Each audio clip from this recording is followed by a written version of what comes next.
Hey listeners, thank you so much for listening to HRN. We want to make your experience as a listener even better, and to help us do that, we'd love your input on our audience survey. It'll only take a few minutes, and by completing it, you can enter to win a $250 gift card from Goldbelly. Visit heritageradionetwork.org/survey to take the survey and to help us keep growing and improving. That's heritageradionetwork.org/survey. Thanks for your support. You're listening to Heritage Radio Network.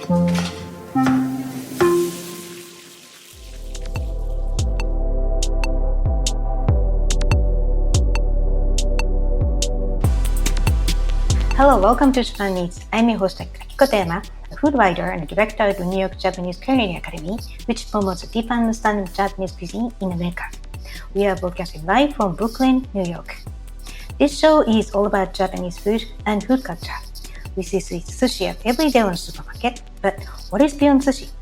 We hear dashi, ramen, izakaya, but what exactly are they? Japanese food is still a mystery for many people, and I try to demystify this program with my crew guests. My guest today is Stuart Turner, who is the founder and CEO of Sushi Sushi, based in Sheffield in the United Kingdom. Stu founded Sushi Sushi in 2007, and since then the company has grown to become a leading supplier of high-end Japanese food ingredients. And many of his clients are fine dining non-Japanese restaurants, including the Fat Duck Group, Gordon Ramsay Group, the Savoy, and Mandarin Oriental Group. So today we'll discuss how the young British man started business of selling Japanese traditional items, how he keeps discovering great ingredients that have not been unknown to outside of Japan, and the popular Japanese ingredients top chefs are using right now, and much, much more. But before we start, Japan Needs is available on the Heritage Radio Network website, as well as on iTunes, Stitcher, and Spotify as a podcast. So please go to iTunes, Stitcher, Spotify, whichever you listen to, and subscribe to Japan Needs. And please write a review. We truly appreciate your feedback. And speaking of your feedback, we have a quick favor to ask. We are taking a listener survey, so please go to the Heritage Radio Network website, which is heritageradionetwork.org/survey. You'll get entered to win a $250 gift card from Goldbelly. So thank you so much. Now let's start a conversation with Stuart Turner. Hi, Stu. Welcome to the show. Hey, how's it going? Thanks for having me here. Yeah, so thank you for calling from Sheffield. And this is very exciting because I learned about your background, that it's such a magical thing. And it's just so inspiring that someone from in UK, and that was before all those Japanese food craze started. So first of all, to get to know you, where are you from and what did you eat when you grew up? Well, I'm not from sort of London. I'm from Sheffield, which is what we talked about just a second ago. But that's kind of the driving factor around it, really, is that where I'm from, there was no Japanese food culture. Nothing. We got like a city of 1 million people where I'm from, but like there was no Japanese restaurants at all. You know, there was a couple of Chinese restaurants, but no Japanese. And, you know, when I was growing up, you know, wasn't really aware of any of this kind of food, really. You know, it's proper regional British sort of area where, you know, the only sort of foreign food you ever really got was like Chinese or Indian food, really. What's so-called Asian food restaurants. So, hey, but what kind of food did you eat when you grew up? And you know, you're familiar with yourself with the good flavors and things. That's why I think you're doing what you're doing now. Yeah, well, the funny thing is, it's kind of like the opposite to what you would think. I kind of grew up eating quite bad food, to be honest. And what got me interested in Japanese food was that it is really nice. So when I was growing up, like, you know, bless my mother, she wasn't a great cook. So we grew up with, you know, traditional British food, which is kind of like a lot of meat and, you know, potatoes and like root vegetables and things like that, and gravy and all that kind of sort of stuff. And and really sort of boring, sort of international food, like an oven baked lasagna you get from the freezer or something from the supermarket. So I kind of like, that's how I was grew up. But then when I was a little bit older, my family sort of started working in butchery, sort of like northern butchers. So we had a lot of meat. You know, it's all sort of like roasts and stuff like that we used to bring home from work. So it was quite limited. But then I got a job working in like a local restaurant when I was 15. And then I started sort of seeing slightly more interesting foods like pasta and stuff like that. I know it sounds crazy to say it out loud because sounds like something from the dark ages, but this is just the real life of people who don't live in the big cities of the UK, And now it's obviously a little bit changed with the internet and stuff, but there was no internet when I was young. I was born in late 70s, early 80s, so there was nothing like that. So you just didn't see it, And what happened was I ended up moving to Australia and living in Melbourne, and that was like a big wow moment for me when I saw all the sort of different foods, especially from Asia. And, I got a little job working in a sort of sushi takeaway place, and it was like free sushi all day. It was great for me. I was just like blown away by all the nice flavors of stuff. And I spent a lot of time in Southeast Asia after that, like Cambodia, Vietnam, Thailand as well. And then, your mind is sort of blown by amazing food, So when I came back to the UK, back to Sheffield, it still was, this is probably 2007. It still only had like one Japanese restaurant, and it was like a sort of not a great teppanyaki restaurant, the ones where they just throw the eggs around. So I was kind of like a little bit down to earth with a bump. And that was kind of the inspiration where it's like, okay, we need to bring great food to the sort of provinces of the UK. Not everyone has access to sort of central London fine dining, Interesting, right? Because I think people still may have the reputation, but my idea of British food not good. But then I was there. I used to live there many years ago, but then I went back this May, and the British culinary world really, really changed. I think it's spreading through the gastropub concepts and all those amazing culinary-minded chefs throughout the country. So I just keep hearing more about Michelin-starred chefs in a really deep in nature, those things. So I think you're definitely a part of that power to push the culinary world of Britain forward. So it's just exciting to hear. It's quite confusing, Britain, because like people when they come to the UK only ever go to London, so they don't really know what it's like outside of London. Like maybe they go to Edinburgh, Manchester, York, something like that. But it's took a while for this sort of like we're really innovative people in the UK, but we're quite sort of like quiet. We don't really shout about it. So the food innovation is you've got to come and find it for yourself. But the fine dining scene in Britain now is unbelievable, and it's properly international as well. So what came from me trying to bring Japanese ingredients to sort of the non-Japanese population of the UK sort of eventually found its way into sort of a highly innovative world of fine dining where they're all looking for really authentic, really high quality products of any kind, whether that's truffles or caviar or whatever, even like fine cheeses, but the Japanese products that we bring in kind of sort of sit in with that palette of amazing flavors. So we kind of, I wouldn't say we pivoted, because we really want all these amazing flavors to be available to everybody nationwide. So we started off as an e-commerce business actually for that reason, because I'm not from London, so I wanted it to reach out to everywhere really. Right. Also, speaking of, I heard that you studied digital animation at the University of Cumbria in the UK and worked as a web developer in the past. So that must be it's a very huge advantage for you to have that web skills, because you can really send out the information along with this development of social media. So does that contribute to your expansion, like successful business expansion right now? Yeah, I think that helped a lot, really. I've always been into tech and stuff like that. Like one of the things that originally got me into Japanese culture was like in the late 80s, early 90s, I was always trying to get video games from Japan to the UK, because they wouldn't come out in the UK till like a year or so later. So the ones, if you got them from Japan, they were like always more advanced. So that always seemed really exciting to me as a kid. So we're always, so I've always been quite techy. We got on the internet as a family. I got a computer in 1983, so quite early. Okay, great. Yeah, wow. And then I got on the internet in 1992, and I was kind of building websites just for something to do, really. Wow. From like sort of 94 maybe. And then, so I had those skills really.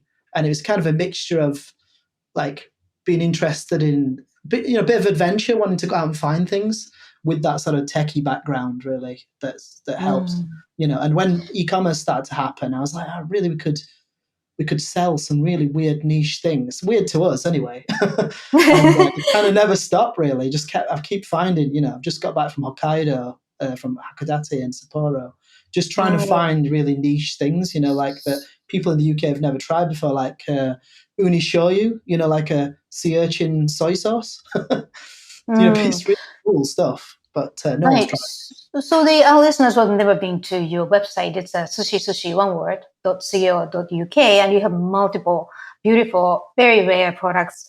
And so what's the concept, like basic mission of Sushi? Yeah, it's basically to develop British culture. It's actually nothing to do with Japan, really. So my passion is the UK, right? So, we're quite an innovative nation. I mentioned it before. So, like, I was really inspired with travel, and I go to Japan quite a bit as well, and I'm inspired all the time. But I don't want to turn the UK into Japan.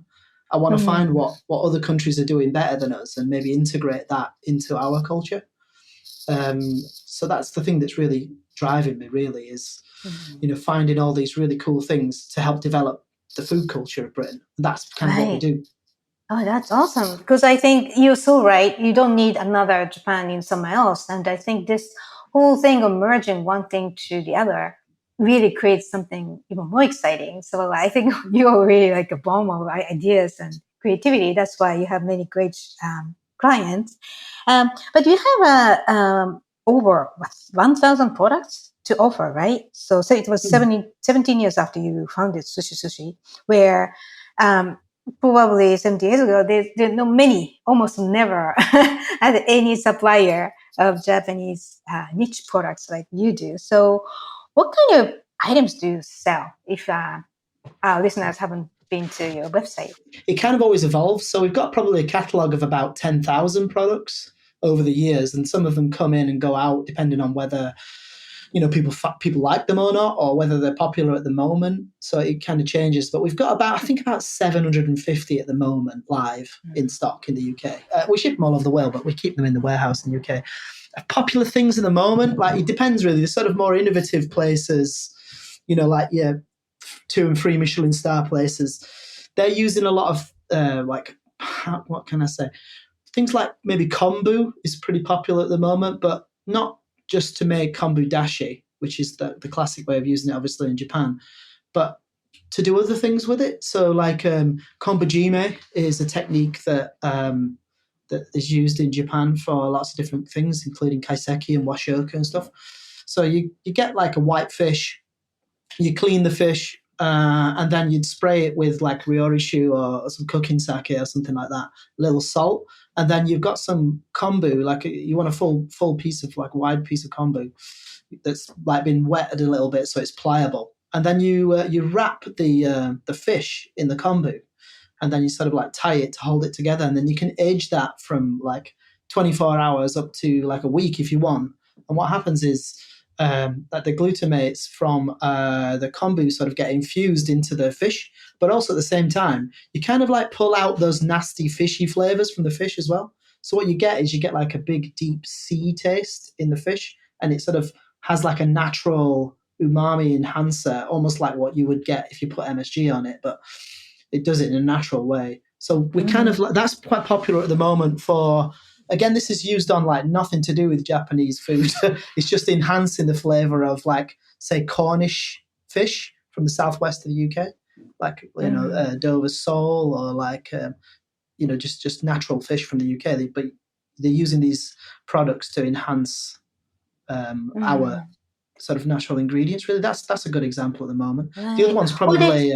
Let me, can I say about the kombujime technique? So I think it's really genius because, the fish umami and the kombu umami, they're 2 different proteins, and they get synergy effects if you combine 2 separate umami elements. So the kombujime is like guaranteed, even if you're really a bad cook, you just use that technique you can really enhance umami effectively and very cost effectively too. So I'm also really surprised that, the UK chefs are really, it's such a Japanese traditional product, but it's so universally utilized. And you are really the medium, the bridge of those techniques too. So yeah, I'm very impressed with how you promote that kind of kombu, koiri kombu.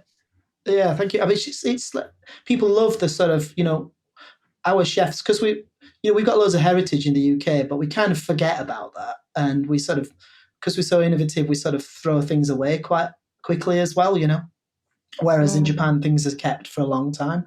So when we bring the stories over of,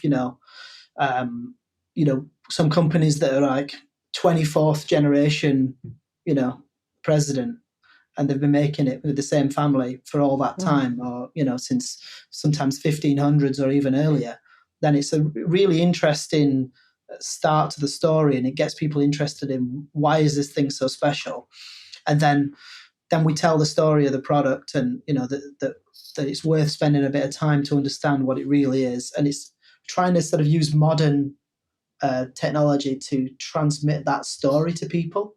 I suppose that's what we do with like social media and stuff, with little short videos on Instagram. You don't have to do like a TikTok dance, do you, on Instagram, on social media. You can actually do something that's interesting and like informative without being childish. So we're trying to do that really, to educate people, and then they can use those products to do stuff.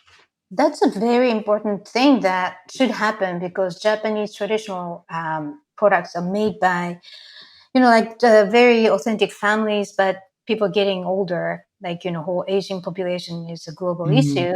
And it's not the most lucrative business compared to like working on finance or something.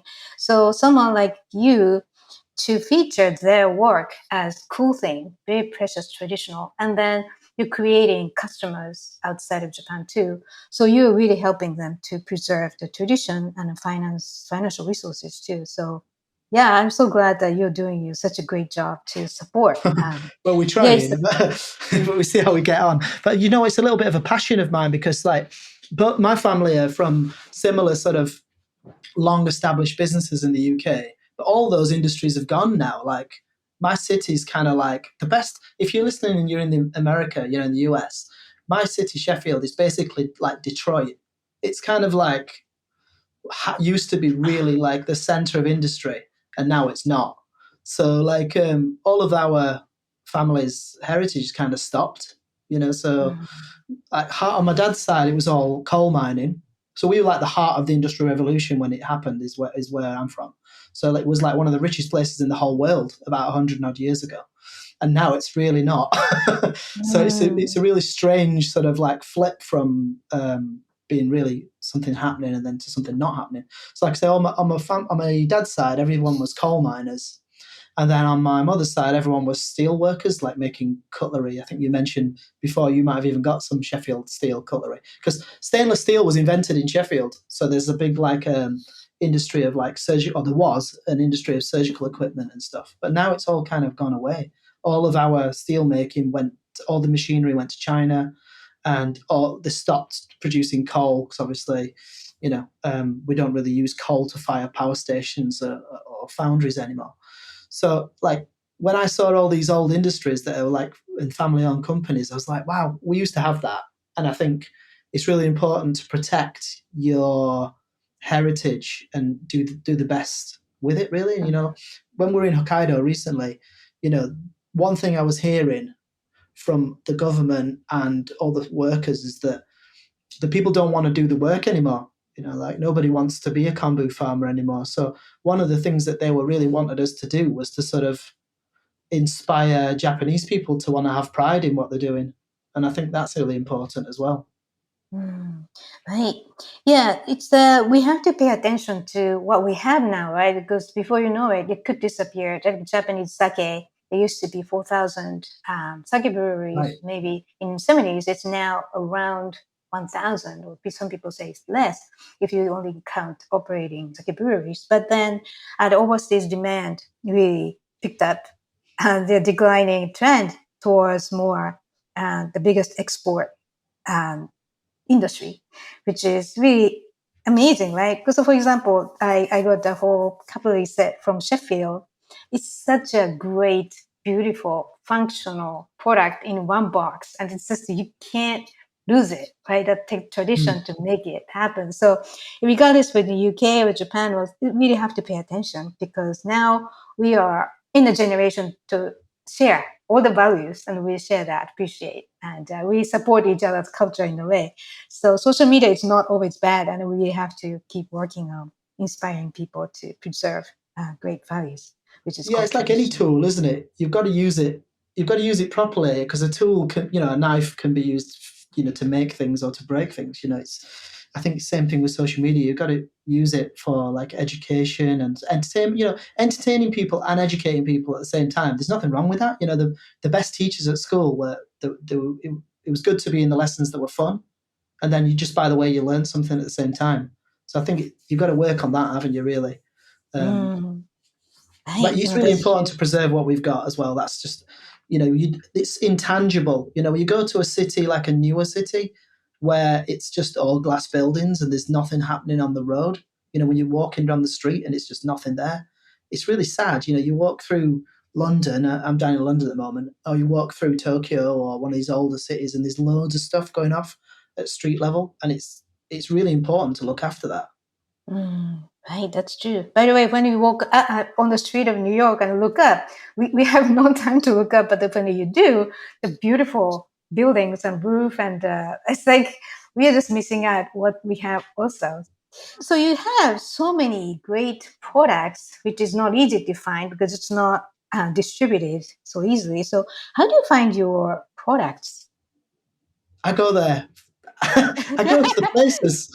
I go there and I walk around and I meet people and I find things and I'm interested, and people say, "Oh, you're interested. Do you want to look at this?" So I spend a lot of time in Japan just going where people don't go. So I walk down back streets and I speak to local people, and I go in little shops and I look at handmade things, and I go outside of Tokyo and make sure I go to I went to Noto in Ishikawa last year, and I went to Wakayama and Kurashiki in Okayama, and all these sort of places that you might not go to as a tourist. And when I go there, I go to the little local supermarkets, and I try and arrange to meet producers who are like out on a limb. I went to a really cool producer in Okayama in I forget the name of the village, but it's like they call it the fermentation village or something like that. And they make cheese there, they make sake there, they make shoyu, soy sauce. And this place I went to, they were making akasu, which is like an aged vinegar, rice vinegar. And they put sake leaves in it, and they age it up to 7 years, and the vinegar turns red, like a brownish red color. And if you ever see sushi, especially in places like, I don't know, maybe Masa in New York, the rice looks a little bit pinkish brown, and that's because they use the akasu for seasoning the rice. But this is the place they make it, and you go in these places, and you can sort of feel that everyone who works there is like looking after something. You have to really go off the map to find these sort of places, and when you do, all these people who work there, they're really, really passionate about what they do, and they're really excited to share what they do with you. So it kind of just, as long as you're sort of on that adventure, then these things keep appearing to me. Right. I think your curiosity really has been driving your life going to Australia, and like something really like unfolds, which is very inspiring. So maybe do you have another interesting discovery episodes about your products? Gosh, yeah, there's so many of them, really. But what I find interesting is what my problem is, right? I find it really interesting, and then by the time it's arrived in the UK, because it's on the other side of the world and we have to ship it in a shipping container, I'm kind of bored with it. So we don't really market stuff as well as we probably should. But like one of the things that's been really groundbreaking in the UK is to understand how to use koji. So koji is nothing new in Japan, and probably in the fine dining scene, everybody in America will know this as well.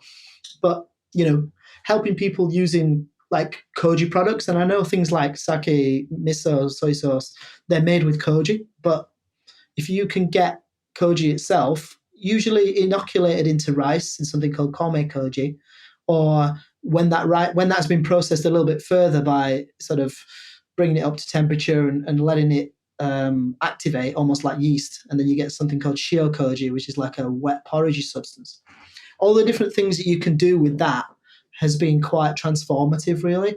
So you can marinate meats with shiokoji, or even fish. And it's another way to bring, we're talking about the kombujimi is a good way to bring out the existing flavors without really saying, oh, this now tastes like an Asian dish or a Japanese dish or whatever. So just the way that we've been sort of working with koji products, that's probably been quite a big thing for our customers in the UK. Right. I mean, it's koji. I think it's fairly easy. I purchased like instant koji a kit, and I marinated my chicken overnight, and it was like completely different item. You don't even need to spend that long. It's quite aggressive koji, really, especially if you've got like pre-made shiokoji. You can buy it pre-made in a packet. You can make your own as well. Like a lot of these things, it depends how far you want to go down. You can buy like a clarified shiokoji liquid, which comes in a bottle, which is really easy to use. But you know what? If you're using chicken, I think half an hour is enough.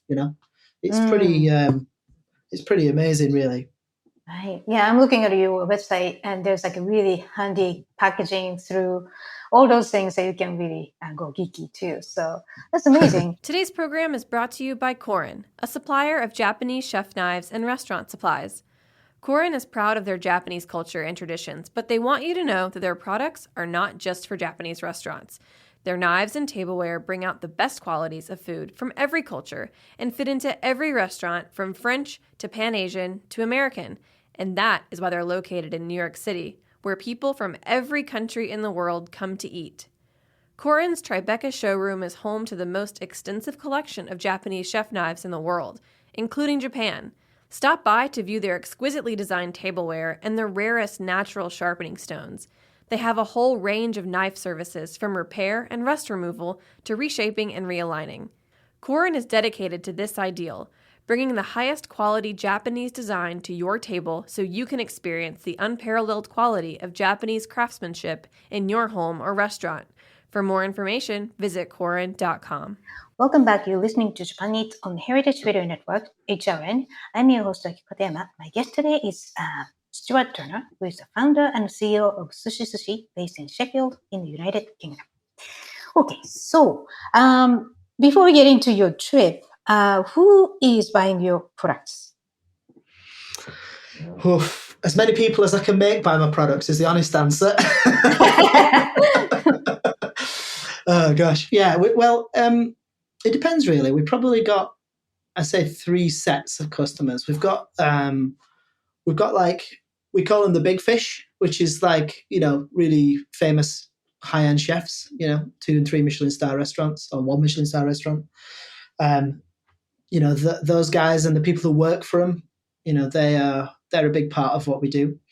And then we've got, we call them the little fish, which is the people who are sort of inspired by those people. And maybe they've got like a smaller local restaurant and they're trying to sort of not emulate, but be inspired by these fine dining places, maybe at a slightly lower price point.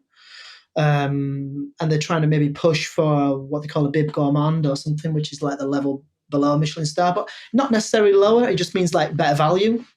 So there's those guys. And then we've probably got, we've got another one, which we call Cardboard Box, which is a long story, but that's kind of like, it's kind of like rave, isn't it? Big fish, little fish, Cardboard Box. Anyway, so you've got like these big companies and they are like taking from fine dining and the British food culture and whatever is currently on trend, and then they're trying to bring that to the mass market. So that's kind of like further down the line. So we sort of like plant the seed with the big fish, and then the little fish sort of copy the big fish, and then the supermarkets and those guys copy when it's further down the line and it's more mass acceptance. So we're trying to cover every base, really. But you've got to start with the really highly innovative people, really. Right. But one was impressed by reading all those, the reviews of what you do. I heard that most of your restaurant clients are non-Japanese, which I think is inconsistent with what you do, what your mission is about. But it would be the opposite if you had your business in New York, because there's so many Japanese restaurants that everybody's looking for high-end Japanese products. It's kind of like competition. But why do you think the majority of sushi restaurants clients are non-Japanese? Because there's no Japanese people in the UK. There's hardly any. Honestly, there's not many. There's some Japanese restaurants in London. There's some great ones actually, but I think the majority of Japanese people live in London. I heard a statistic. It might have changed now. Maybe this was like 5 years ago, but there's only 60,000 Japanese people in the UK, and 50,000 of those are in London. So once you get outside of London, there just is no Japanese culture. So if we need to survive as a business, we have to sort of target non-Japanese restaurants. And luckily, our food culture is kind of new, because the reason everyone says that British food is rubbish is because we didn't really have a restaurant culture until, outside of London, maybe the 80s. Everybody used to go to work in a factory. Then their wife had cooked them a big meal on one plate, mashed potatoes and Yorkshire puddings and meat and gravy or whatever. And then you'd go to the pub to meet your friends, and then you'd drink all night. And no one would eat in these pubs because they'd already had their big meal before they went out. And we just didn't have an eating out culture at all, So now, as our pubs have started to close, because, I was kind of brought up in a pub. My dad had a pub. And there were pubs everywhere. And I don't know this, again, I don't know the statistics, but I think like 80% of them have all closed. There's hardly any left. And the ones that are open now, they're kind of owned by big companies. And they're kind of like on the knees, really. It's not really what it was. They were all what's called public house. So that means that's what a pub means, really. And they were all privately owned. Free house, that was what it's called. That means the people who live there, they own it.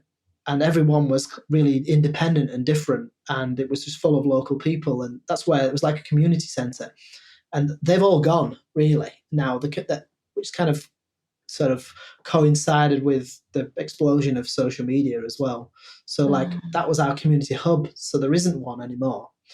So now, to stay alive, a lot of these pubs have sort of converted to being kind of restaurants. And that's where that gastropub sort of thing happened in the late 90s. But, most people now don't drink either. There's been a huge decline in drinking with young people. So that's meant that we've sort of started a restaurant culture from scratch. So that's why it's quite innovative, really, I think. I saw a stat last year that 50% of under 25 males in the UK don't drink ever. Wow. Which was like unheard of when I was young. Everyone was drinking, cider and like drinking in the park and stuff like that, and now and another stat was that 75% of women under 25 never drink.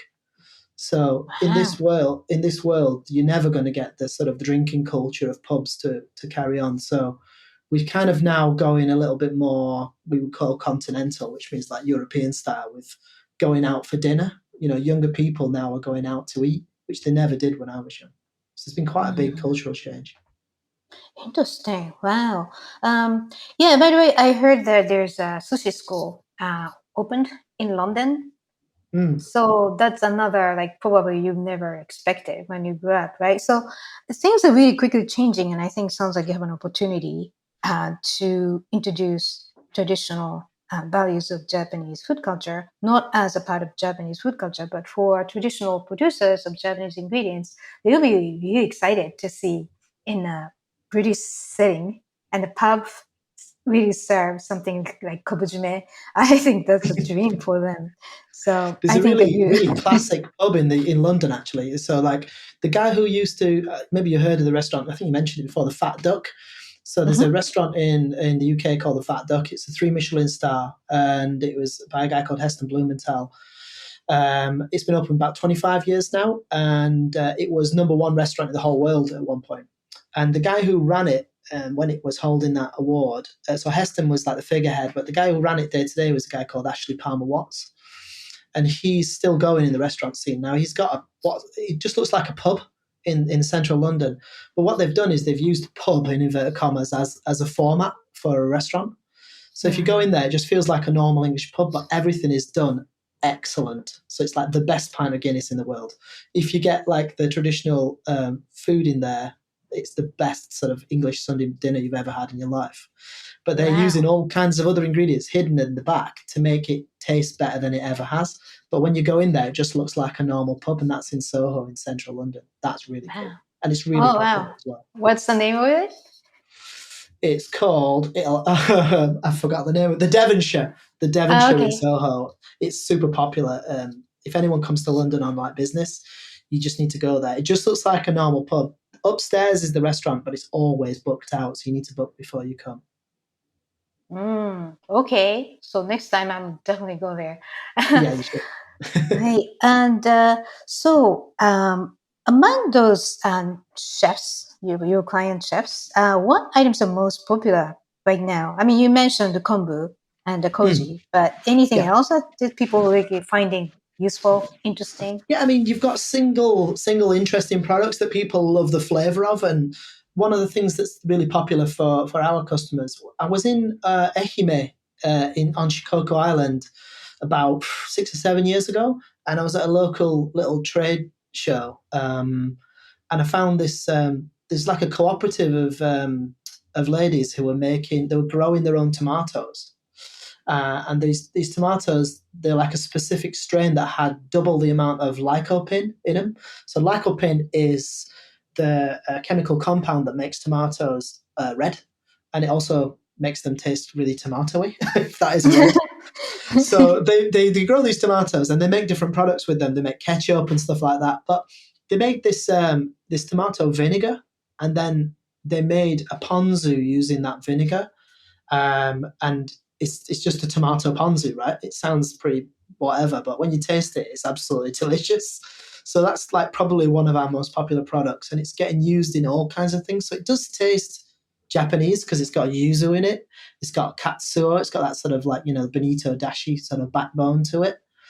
And it's also got, koikuchi shoyu, the sort of darker soy sauce in there too. So it definitely is Japanese, but it's got such a different taste that people are using that one in loads of innovative ways. Like I've got one customer who is actually a Japanese restaurant in Mayfair in London, called Niju, 20 Berkeley Square, which is like a really fancy part of Mayfair. But the guys who run it, it's owned by a guy called Endo, who's got one of the best sushi restaurants in London. But it's kind of his casual offering. It's all run by English chefs. Chris Golding, and the sushi chef is English, but it was brought up by a Japanese guy. It's a really interesting place. They do a tomato, Isle of Wight. Isle of Wight basically is an island just south of the UK. It's in the UK, but just south of mainland England. And they grow the best tomatoes for the UK there because it's really far south.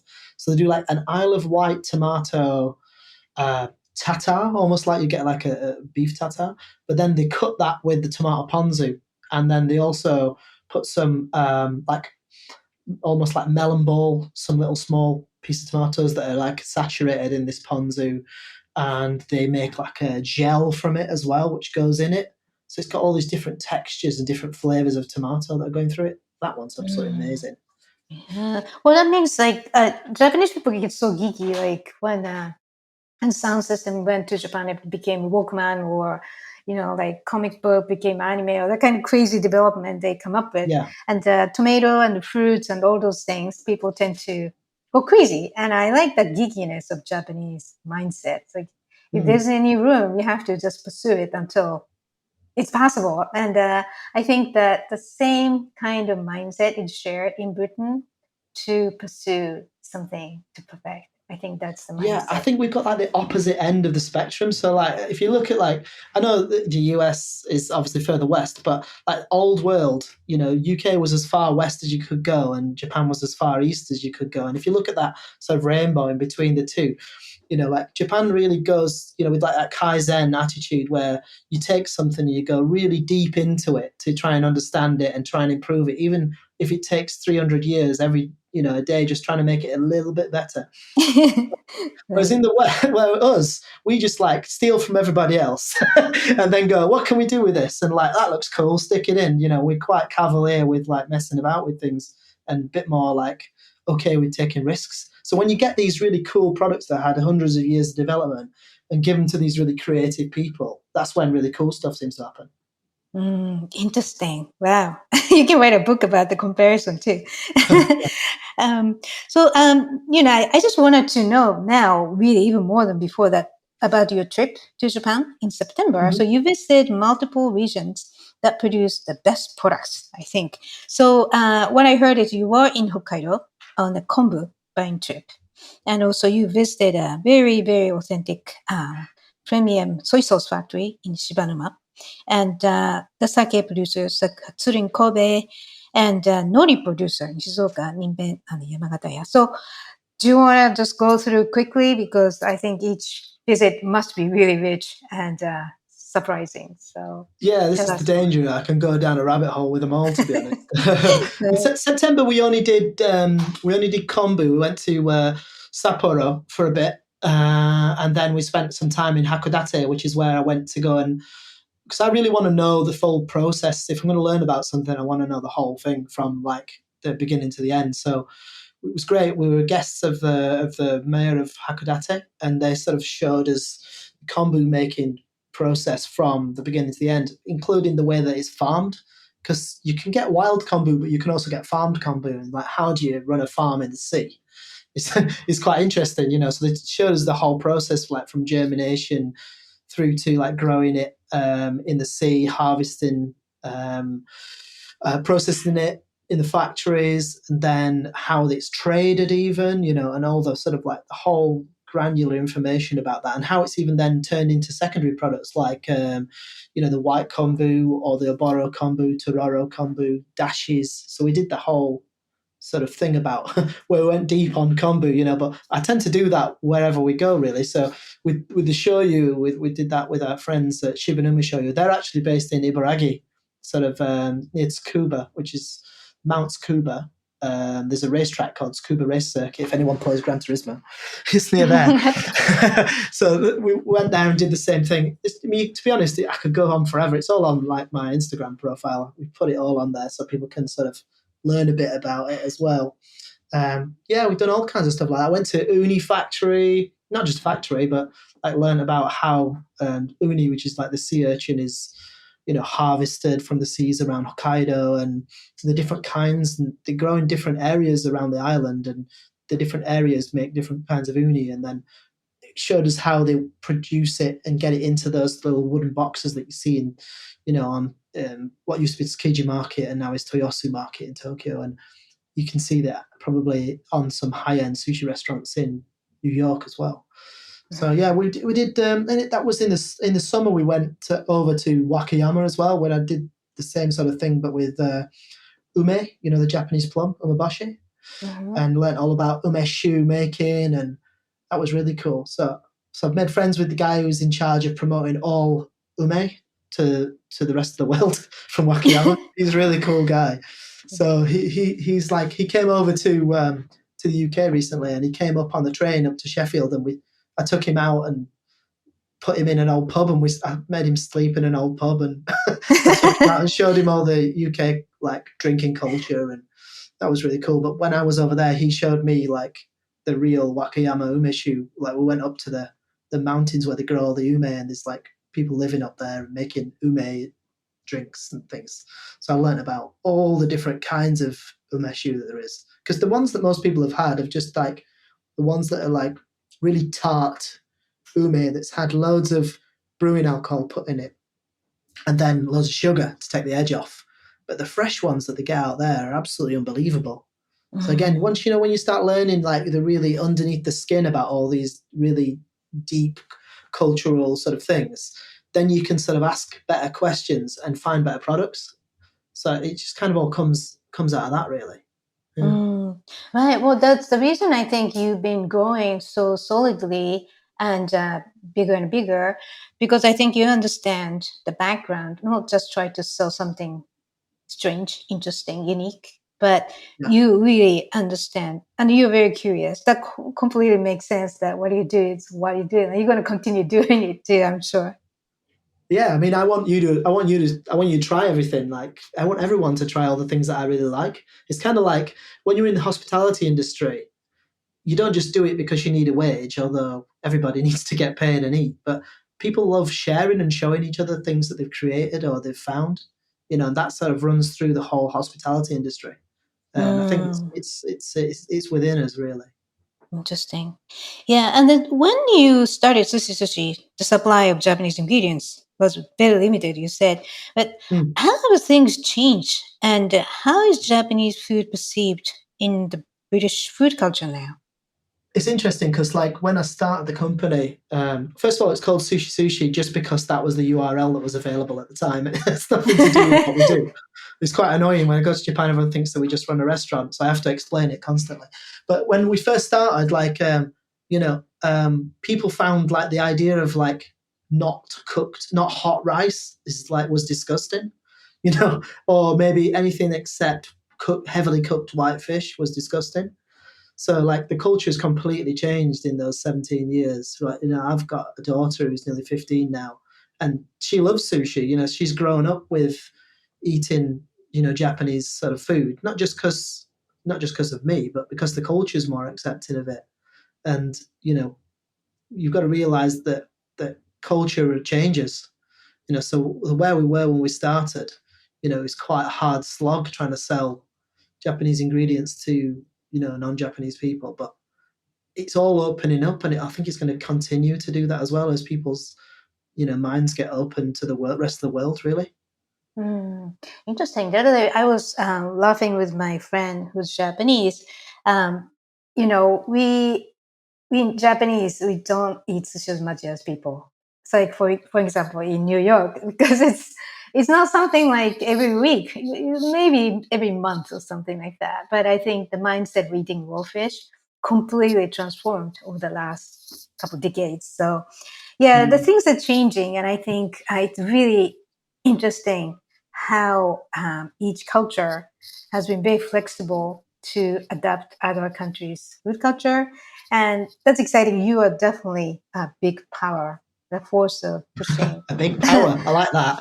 I think Japan's always been sort of. I think Japan's more innovative than perhaps maybe I'm giving them credit for. Because if you look at like what actually people eat on a day-to-day basis in Japan, a lot of it is imported or like kind of Japanese version of fusion. You call it like yoshoku.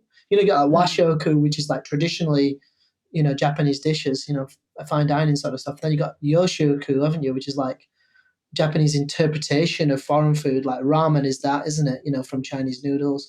You got katsukari, which is like Portuguese deep fried food mixed with stuff that came in on the British naval vessels from India. Right. So, tonkatsu sauce and yakisoba sauce is based off of UK Worcestershire sauce. Right. So the stuff that people in Japan eat day to day is kind of mixed up, really. The amount of tamago sandos that I eat when I go to Japan. Yeah, the convenience stores, tamago sando is really amazing. Yeah, right. Fried chicken. It's great. Yeah, so, but, you've done a lot and you will keep doing a lot. I guarantee you will. You can't stop. So what are your plans and dreams? What are our plans? I really want to make good food accessible to everyone in UK. Like, because fine dining's all well and good and it's exciting, it's interesting, it's like art form, but it's expensive, right? Because it takes a lot of labor. The ingredients themselves are quite expensive. Setting up the restaurant and the decoration is always quite expensive. So it's something you can only really do as a treat. But like, I want the UK to have the availability of good food like Japan has got to everybody. So, we talked about convenience store. You can just have good food whenever you want in Japan. It doesn't have to be expensive. You can nip out for, I had some, was it menchikatsu, something like that. I had like, went out for like a salaryman lunch like last week when I was in Tokyo, and it was like $5 for my lunch, and it was great. We don't have that in the UK. It's quite hard to get decent food at a sensible price on a day-to-day basis, unless you're going to the supermarket and cook it yourself. Yeah, so especially after COVID, Japanese food industry realized they are undercharging for the quality of work and the products we offer. That was a huge debate, and I think they should Mm. be able to charge more comfortably because what they offer is just a, like labor of love.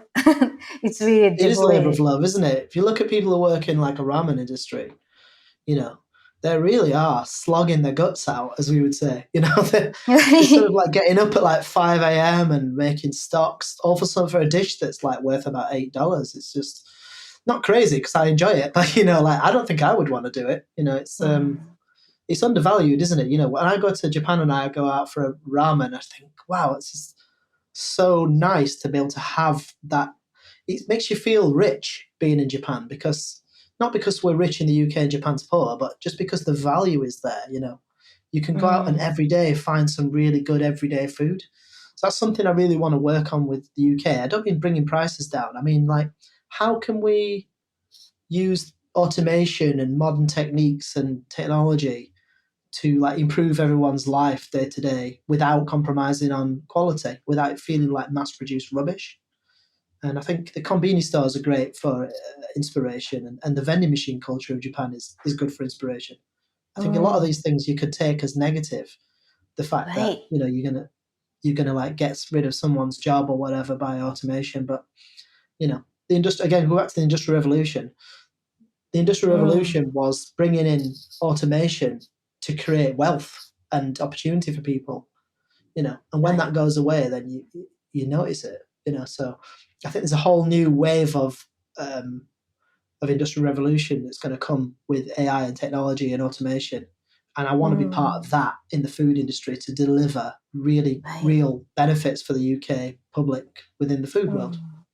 Right. Yeah. So the whole intelligence, it's, just the intelligence. So what kind of intelligence, right? So you have to be very sensitive about those things. But you are flowing that information and intelligence, at least now between UK and Japan, and probably it's going to spread throughout the world, I hope. So where can we find your updates online and on social media? Yeah, so all the products and all the stuff, the stuff, if you want to see all the things that we import, and this is always changing, it's sushi.co.uk. But also, if you want to find out about like educational stuff and what I'm up to, you want to check out sushi_stew, and that's on Instagram. And you'll be able to link to all our other little social channels and my own podcast called Folk's Sake. That's all linked on there as well. Awesome.